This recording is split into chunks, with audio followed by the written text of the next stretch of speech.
Hello and welcome to this edition of Shiaght Laa. I'm Maralyn Crellin. Mish Maralyn Crellin as bevaliam cyfal Jerry Udos Shiaght Laa. So Claire and Shiaght Shaw in this edition of Shiaght Laa, Shanachus Vannin, the folklore of the Isle of Man, a new publication from Culture Vannin described to us by James Franklin. Cliogaree Twoaie, the Northern Croakers. Margaid Bird tells us about the Ramsey-based choir singing in the Manx Gaelic. As care Jewish Goiler Ain, and an opportunity for you to sing with Culture Vannin's Ruth Keggin Gell.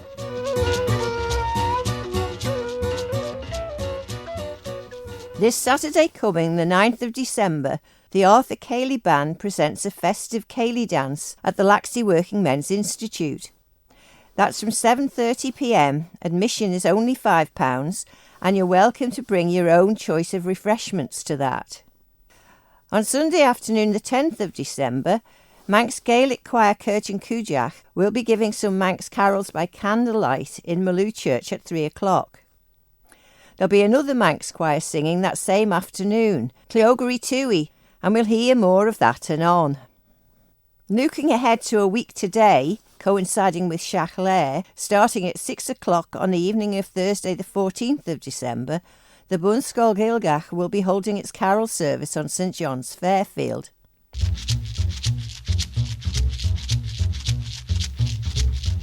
Tan Chanoliach ta Pauldul Coeridrin as an edavogel, Kirkade Sly de Ethan Mach Maciawn Imadi Cushion, as Vissery Rainet ex Sly de Firiniach Fai and Crunya.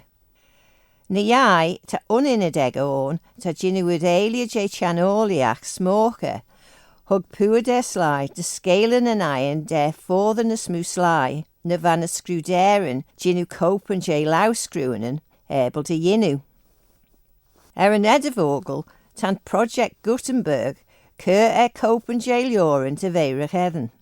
Ac tan Chanoliach J Clower Peber, Meduliag na Lomacan uns Cuma J Fogra, na Currat Rachalia uns Peber and Nyack na Lauren, Boscan Shulfai and Hrunya. The books of A.W. Moore on a variety of topics provide a basic library of knowledge on many Manx subjects. In more recent years, that body of work has been richly added to with books published under the imprimatur first of the Manx Heritage Foundation and for some years now of Culture Vannin. The publication of another new book led to a visit to Culture Vannin in St John's to find out more.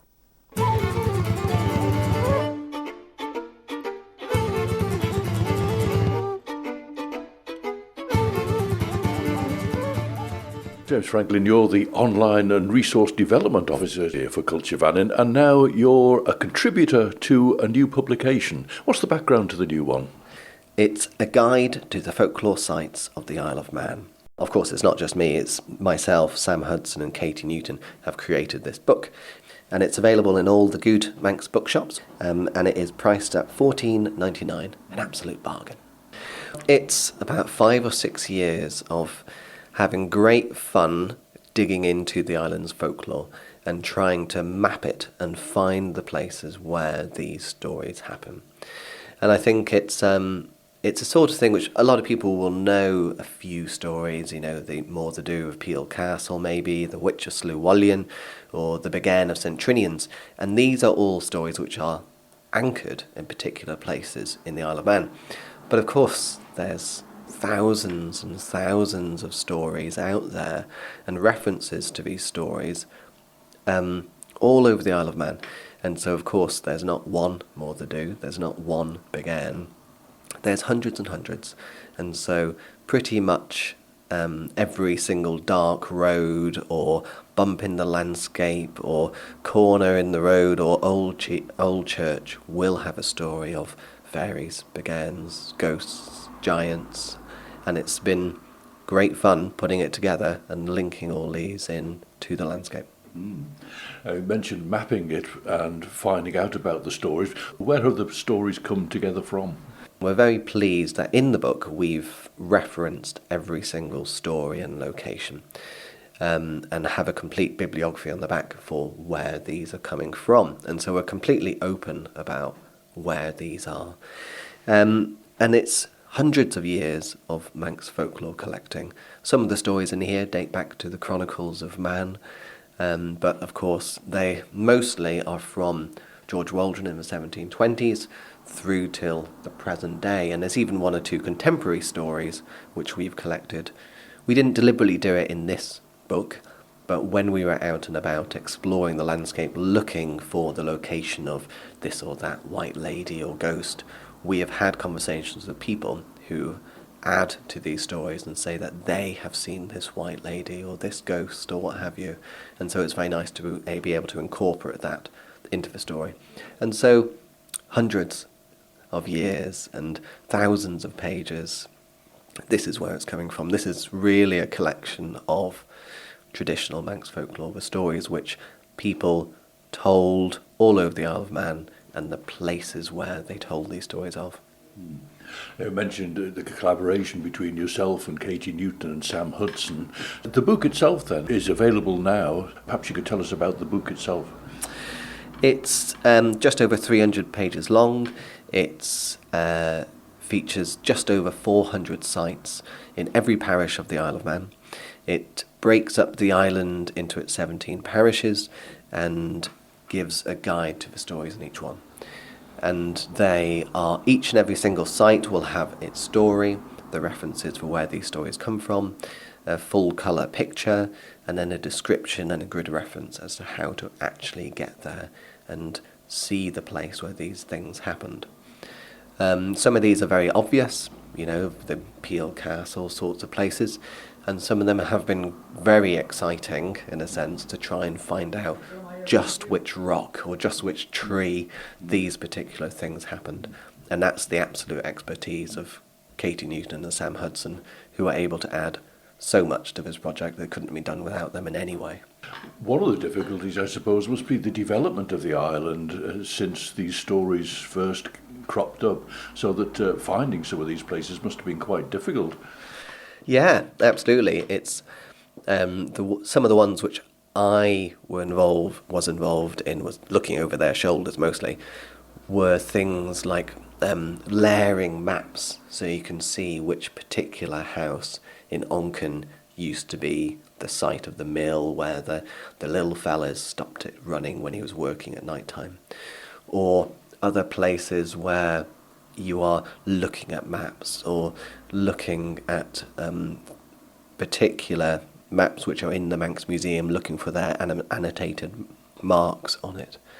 And it's often great fun to line these different sources up, and through this I know that we've all got deeper and deeper into understanding the archives which exist in places like the Manx Museum, but also understanding the Manx landscape and really getting a deeper appreciation of the island and its richness as a place, but also as a place full of stories, and a place where so many people over hundreds of years have experienced strange and wonderful things which would have coloured their landscape. And it's very nice now to recolour it through this book for people today. Now, in some cases, some of these places you've already covered in some of your videos that you make on a regular basis for Culture Vannin. So is that a future project to go around and try and cover more? Well, I think a lot of the work which I in particular have been doing here at Culture Vannin, and a lot of the talks I've been giving over the past 5 years, have definitely been coloured by the research which has been going on in the background. And this includes some of the films. I don't think, well, it would take years more to make films of all of these places, but it'd be good fun to make little things as we're out and about, because there's, as my kids have known over the past few years in creating this book, you can't take a walk or a car drive anywhere in the Isle of Man without encountering tens and tens of these stories. And it's amazing. I think anyone who picks up the book will be surprised at just how rich a resource of folklore there is in the Isle of Man, and how it's something which we as Manx people can feel amazed at, but incredibly proud of how rich this island is. The Online and Educational Resource Officer of Culture Vannin, James Franklin, who's also participated with Katie Newton and Sam Hudson in developing that new book. The Guide to the Folklore Sites of the Isle of Man, published by Culture Vannin and available now at £14.99.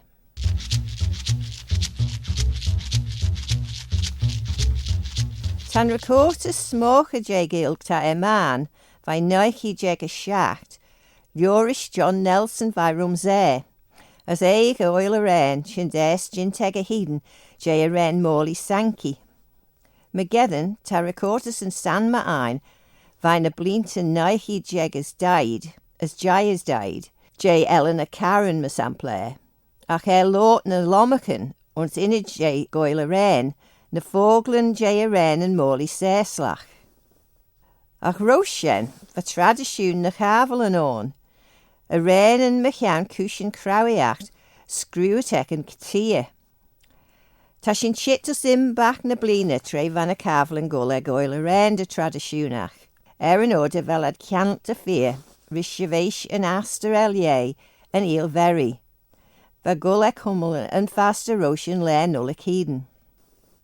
It's recently been announced that the Manx Gaelic choir Cliogaree Twoaie has decided to disband after just over 40 years of public performances and 2 albums. But as we hear from founder member Margaid Bird, they're not disbanding just yet because there's still work to do.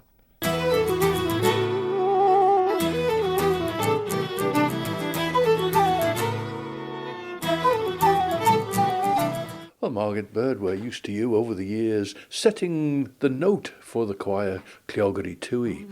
Yeah. So was that from the very beginning? And Recorder player of note. I just gave the starting note. That was where that came in. Yeah. And that was from the very beginning of the choir, very beginning, yeah. Well, my sister Katrina was pregnant with Joel. That's how we managed to time when we started, because he was born in February 1982, and we were rehearsing then. I'm not sure we'd got to our first performance at that stage, but certainly we'd got going with basically made up of members of Boku and Fanny, the dance group, and wanted to get some singers together, see if we could, and they were raising money for the dance book, Rinkach and Vannin. And so under the auspices of Slig and Ty, we sort of got together, and then I think the very first meeting at the Antrim, there was just about 5 of us. The 2 Thompson girls, Sheila and Rosemary, and Katrina and I, and Claire Dyson, I think. And then we met up at the Prince of Wales, and Sue Kinraid agreed to be our conductor. And we sort of gradually expanded. There was Claire Kilgallen and Fiona McCardle still. You know, some of us we've got second generation members now. But we realised that we could sing and that we enjoyed singing. And our first 2 songs that we practiced to enter together were Trevor Rugged Christ and Usher Greg Roy. And but now, I suppose over the years, we've nearly 100 songs, including Christmas carols and carvels, and we've had people over the years like Fenella Bazin, she's done arrangements for us, and Frank Woolley, and some of the original, the old ones that we've done, and Colin Jerry translated songs into Manx for us, and that's how we've developed over the years, really. And now we've got Claire Kilgallen's children joined us, and Katrina's daughters joined us, and sometimes even Claire's grandchildren are there with us. So it just shows over the 40 years that we've been going, how we've gone on through the years. Yeah, you mentioned some of the songs, things have been translated for you, and people have arranged things for you. But in the choir context, who decides what you're going to sing?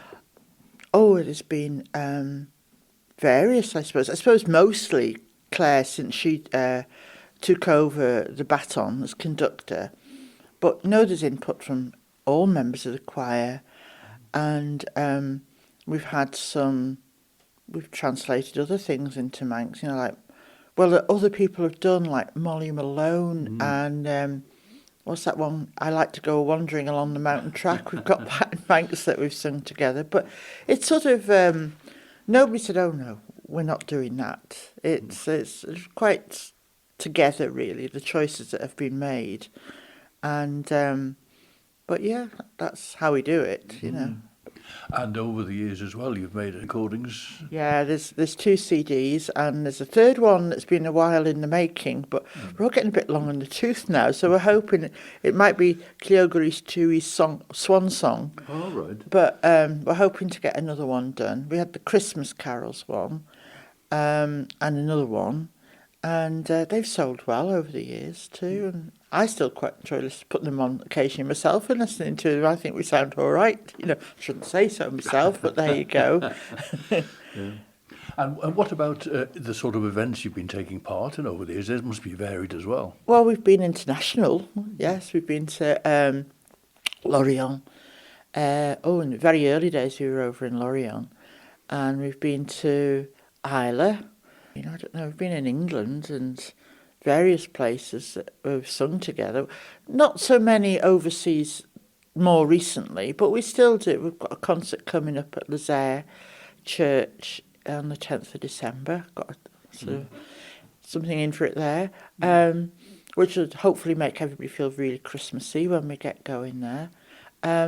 So yeah, we've travelled a bit over the years. It has been good fun. And written songs about places we've been, Cornwall, and we've been down there to the festival there, wrote a song about that, but that's in English, and that's mostly when we've had a few tipples that one gets dragged out. But yes, that's been very much the essence, apart from, yes, the choral singing as well, but lots of fun involved. Absolutely, loads of fun. I mean, in the early days, we decided on, I think it was Claire Dyson's idea, the colours that we wore. She said she'd seen a group singing in block colours of red, black and white. So we started with that, and then we went on to sort of a bit like the Bucky and Fanny costume. We had the old Victorian white blouses and red skirts and black stomachers. But the red skirts, we had a joke about a pregnancy panel for the members who got pregnant. And we were originally an all-girls group. For a few years we were all girls, and then we allowed a few men in, and now we're four-part harmony group for the most part. But yes, originally it was just 2 or 3 parts to female voices, so that was a good few years really that we were just like that. And you've got the concert coming up on the 10th, as you say. Where's that going to be? At Lazare Church, and I think we've got some dancers and harpists playing as well, and a bit of supper as well, a cup of tea and a piece of something. And it's free in, but you pay to get out, you know, if you want to get out at the end of the night. But And very often, I know that Cliogaree Twoaie have been going round Ramsey round about Christmas time, singing in the pubs, as though you needed any excuse to get into the pubs. Well, no, we used to do that more recently. Over the last 2 or 3 years, we tended to do it on the Christmas shopping days in the daytime and have a lunch together somewhere. But over the years, yes, we've done a lot of the pubs and raised money mostly for Ramsey Coal Fund, or Christmas charity. When Ramsey Christmas charities were going overall for them, but more recently it's just the Coal Fund we've raised money for.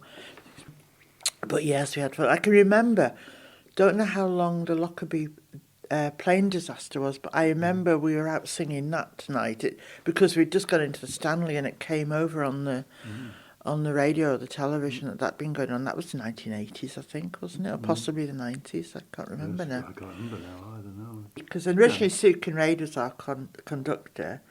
And then, as I say, Claire took over. Oh, we lost Katie Pitts. She was one of our founder members, really. Judy Wellings has been there almost from the beginning. So, and we've got most people who've joined the choir we've managed to hold on to over the years, so it's not easy to get away from. You were talking about another recording that you've in the process of making then. So what is the progress on that? Have you done some recording for it, still some to go? Yeah, David, Claire's son, David Kilgallen, he's sort of, along with his brother John, he's set up we've done some recordings at St Jude's, and which is quite good actually for the sound quality. It's just getting it finished, Bob. You know what it's like. But But hopefully early next spring we'll get that done and get that completed. As I say, us original members, we're all getting pretty long in the tooth now, and it's it gets harder to motivate yourself to go out on a cold night.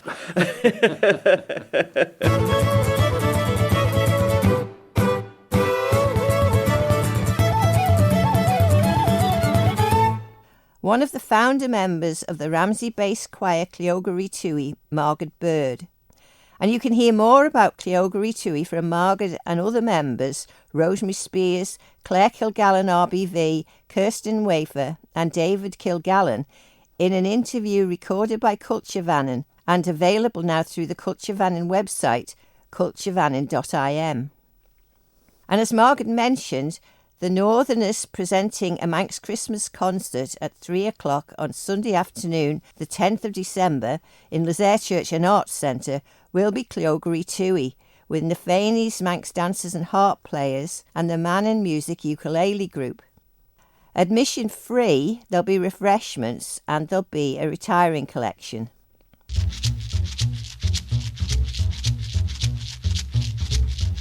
Ta Ramslai Van and Jeekan Roche Lesha Nulik Nish, as B Jadain Shorchit and Kermax Jerry J. Shiaght Laa, Roche Brishabeg Ka and Higi Shomajach. Mishen Jeek Mujek Hjol Mananach Son and Nulik, Ta a Jit Mach on Spleen to Nordalua. Na Lurg Shen be Mudder Rash Savlay Norlesh Dech Laa, and Kid Clare and Keru Laa Jerach Yowri, as Eshen Nach Laa and Kid Laa Jeg Jerach Yowri. We've been hearing about singing in Manx Gaelic, and there's another opportunity for people to do so in January. But to make sure of your place on that, we thought we'd better mention it now. Yn Greinneyder, the Manx language officer to Culture Vannin, Ruth Keggin Gell. In January now, you've got some opportunities coming up for Manx speakers, or for people who'd like to be Manx speakers, in fact. Absolutely. There's a range of different things coming up, from workshops, one-off workshops, exploring songs and Manx for worship and things like that, to lessons that run throughout the whole year, in fact, taking place on Zoom, online. On Saturday the 13th of January between 2 and 5 p.m, I'll be running a traditional Manx Gaelic song workshop, and that is a 3-hour workshop with breaks. It's lots of comfort breaks as well, but really helping people to explore lots of lovely traditional songs that we have. So whether you're brand new to Manx, or even if you haven't ever sung much before, everyone is welcome to come along and get stuck in.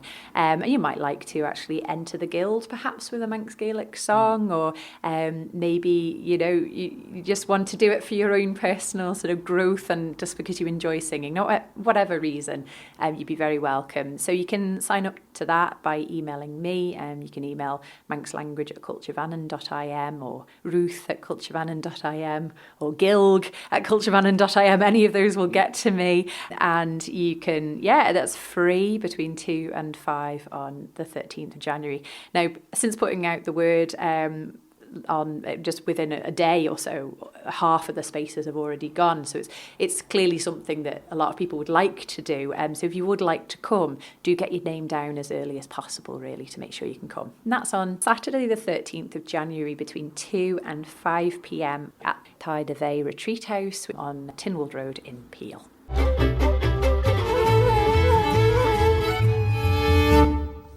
Yn Greinneyder, the Manx Language Development Officer of Culture Vannin, Ruth Keggin Gell, and that Manx Traditional Song Workshop to sign up for, ready for Saturday the 13th of January. However, in January, we'll hear from Ruth about some other opportunities to go along and sing over that same weekend. As les shen tashin chit us Jera and Kermach Shorje Shiaght Laa. That's it from Shiaght Laa this time. So from me, Mishen Vo Maralyn Crellin, sledding you.